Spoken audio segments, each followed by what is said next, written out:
আসসালামু আলাইকুম। আপনারা কেমন আছেন? আমি ভালো আছি আলহামদুলিল্লাহ। যে যেখানে থাকেন সবাই ভালো থাকেন, সুস্থ থাকেন।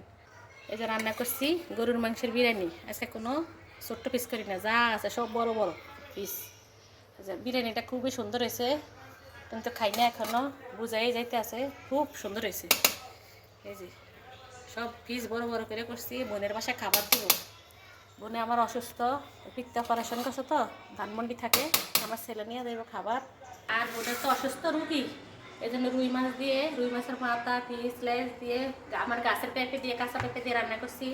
আর টমেটো দিয়ে পেঁয়াজ দিয়ে শুকনা করে ভাজি করছি। রুই মাছ, টাকি মাছের ভর্তা, আর মসুরের ডাল রান্না করছি একটু ঘন করে। ওরা আবার একটু এরকম পছন্দ করে, সজনা দিয়ে রান্না করছি। আমার গাছের সজনা এখানে আছে, সজনা ডাটা। আর এই ভর্তা একটু রেখে দিলাম আমার জন্য, আর একটু আমার বোনের দিয়ে দিলাম। টাকি মাছের ভর্তা সরিষার তেল দিয়ে করছি, আর বিরিয়ানি।